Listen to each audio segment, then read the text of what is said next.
The dictionary's definition of humanity is the quality or state of being human. Someone who is humane has qualities such as compassion or sympathy and displays generous behavior. Such an individual acts selflessly and helps their peers to stand with one another, not against. Throughout American history, African Americans have been treated as lesser equals and have been suppressed because of the color of their skin, which revealed the truths to our nation's humanity. In American literature, the idea that all men are created equal has been fought over its true meaning for a long time. People have debated if all men and women of all races or only white males are equal. When the nation was first established, the Declaration of Independence stated that all men are created equal, that they are endowed by their Creator with certain unalienable rights. The Americans were saying that no one can take rights of anyone because they are rights given by God. But the Americans were being hypocritical because even though they wanted to be free of British rule and not have restricted rights, they did the same thing, if not worse, to the slaves forced to travel to our country. African Americans didn't have any rights because they were owned and had no power to stand up for themselves. They faced physical abuse and psychological abuse to make them more susceptible to being controlled and less likely to fight against their owners. The draft of declaration that Jefferson, Adams, and Benjamin Franklin submitted to Congress for approval did denounce the Atlantic slave trade as a cruel war against human nature itself, violating its most sacred rights of life and liberty in the persons of a distant African people. But Congress deleted this passage because delegates from the Deep South objected to it. The final version of the Declaration referred to slavery only to accuse the British of arousing African Americans to revolt against their masters. Americans knew that slavery was wrong and these people needed the same rights as other men. But because not everyone wanted to stop the slave trade, the Founding Fathers just ignored the matter. From the creation of the United States till President Truman's executive order establishing equality of treatment and opportunity in the United States military regardless of race in 1948, racial segregation has been a part of the United States military history from as far back as the Revolutionary War to World War II. In 1913, the 369th Infantry Regiment was constituted. They were the first African American regiment to serve with the American Expeditionary Force during World War I, but once they got to Europe, they had to perform labor service duties because the Army couldn't decide whether to put them in combat. In 1918, when they finally were allowed to fight, they were assigned to the French Army because of racial segregation in the United States Army. As the Harlem Hellfighters fought in the French Army, they proved to the American Army they were capable of their duties, paving the way for future African American soldiers. African Americans by the thousands poured into industrial cities to find work and later to fill labor shortages created by World War I. Though they continue to face exclusion and discrimination in employment, as well as some segregation in schools and public accommodations, Northern black men faced fewer barriers to vote. As their numbers increased, their vote emerged as a crucial factor in elections. The war and migration bolstered a heightened self-confidence in African Americans that manifested in the new Negro movement of the 1920s.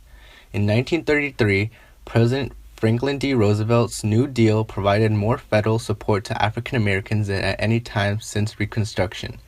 Even so, New Deal legislation and policies continued to allow considerable discrimination. During the mid-30s, the NAACP launched a legal campaign against de jure, according to law, segregation, focusing on inequality in public education.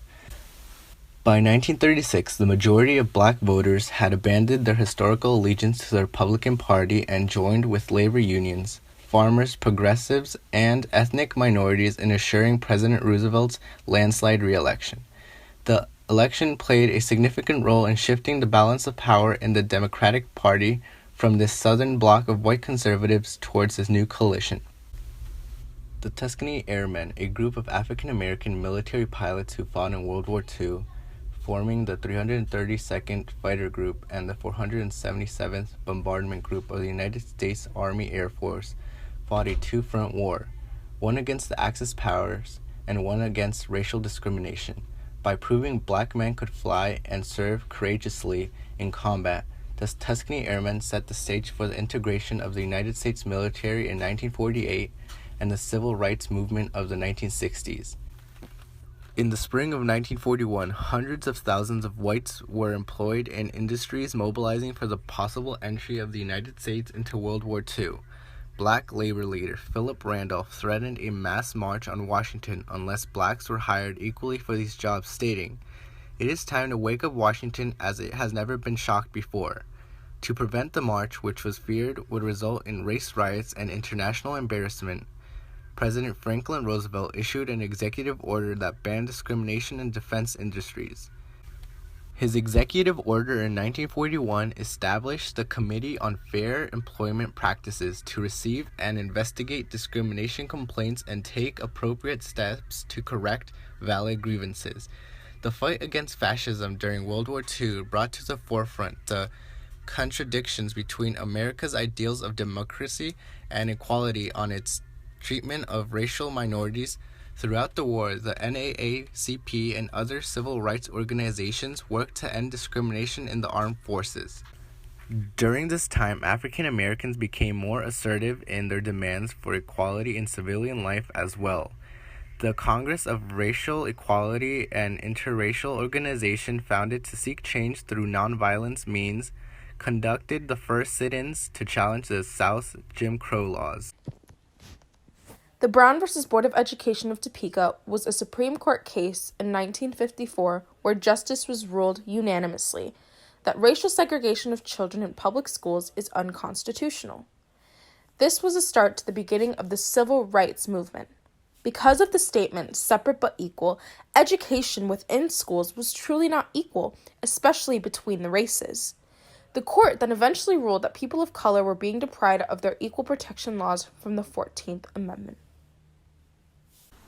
Little Rock Nine were a group of 9 African-American students who were enrolled at an all-white school to test out the Brown v. Board of Education.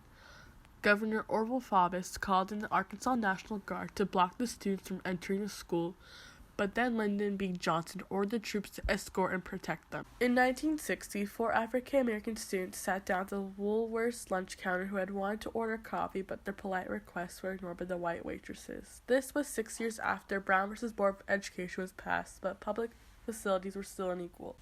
These 4 students stayed until closing and returned a few days later with 300 more students who struck the sit-in to receive service, but still nothing. Where these sit-ins got around, people around the U.S. began to participate to the point where these sit-ins worked, striking a huge turning point in the civil rights movement. Because of African American slave social standing and race, they were easy targets to blame for crime and wrongdoings of the nation. They had no power to defend themselves for crimes they were accused of and were simply used as pawns to fit the white man's agenda. This kind of injustice is seen happen to the slave Tituba in the novel The Crucible. She was accused of witchcraft with no questions asked and was given 2 options: plead guilty to a crime she didn't commit and be sent to prison, or be hung. Anyone could recognize this as unjust. Even with 2 options, neither offered her an opportunity to defend her innocence. Her future was already set in stone by those in power. Treatment towards African Americans were horrendous. There were both white and black advocating for the rights of African Americans. The abolition movement was fueled by the religious passion of the Second Great Awakening, which prompted many people to advocate for emancipation on religious grounds. Through nonviolent protests, the civil rights movement of the 1950s and 60s broke the pattern of public facilities being segregated by race in the South and achieved the most important breakthrough in equal rights legislation for African Americans since the Reconstruction period. Minorities and African Americans have always been treated as if they were not human. From schools to the slave trade, it has been seen time and time again that our nation's humanity, respect, and morals are not consistent and expressed towards every American.